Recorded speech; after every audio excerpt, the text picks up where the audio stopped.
Joe, the ball flight issue that we are addressing is trying to hit the ball a little bit higher. That'll give you a much better ball performance as your shots come into the green. You hit the ball a long way, but you hit the ball too low. And so what I try to identify are things you're doing with your swing movements that have a correlation to hitting the ball low. And I've stopped the backswing about halfway back, and you can see how the club face is very shut, what we call very closed. I've drawn a white arrow in line with the left forefinger, and then the red arrow shows the club face. Ideally, the red arrow and white arrow should be closer to parallel to each other. When the club is in this position, it will be delivered to the ball at impact de-lofted, and will cause the ball to be have a very low ball flight.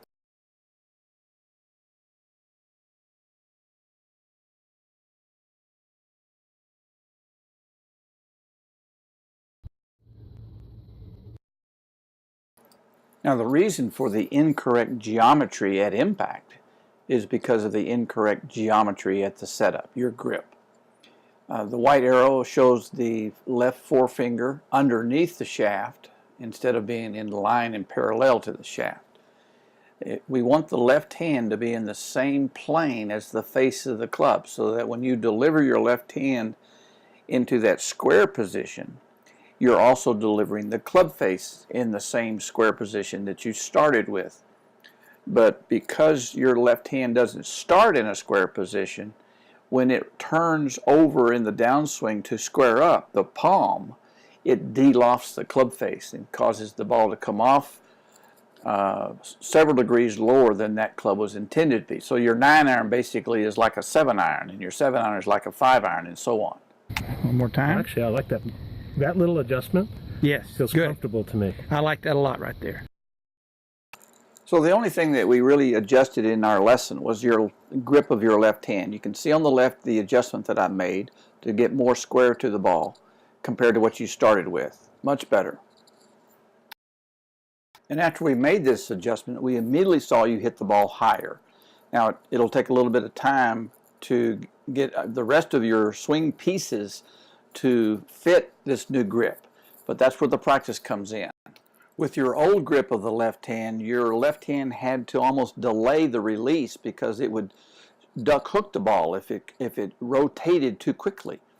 And so you had to kind of hold on with your left hand. You had to train yourself to hold on. So you have to break that training and go ahead and let that left hand release now to square up.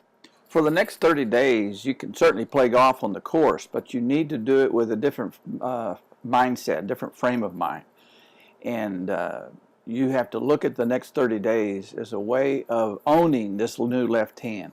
And if you get too concerned about scoring and hitting a lot of familiar shots, you're going to sneak back to the old grip, and you just can't do that right now. Your best golf and your highest potential as a player is only going to be achieved if you own this left hand. If this new position becomes the most comfortable, most familiar, and the old way feels uncomfortable, that takes some repetition, it takes some time and patience. But I'm confident you can do it. You have too good of a foundation of fundamentals not to blend this left hand in there. Actually, the height of it too. You're having fun now. That's a little flopper. After making that grip change for the full swing, we use that same new grip for the pitch shot. You said you always had trouble hitting your pitch shots high. And look at the club face now in relationship to that left hand. That forefinger and club face are right in line with each other. They're parallel to each other. So that's going to allow you to deliver the correct loft to the ball. You can see how high you hit this golf ball. Very nice.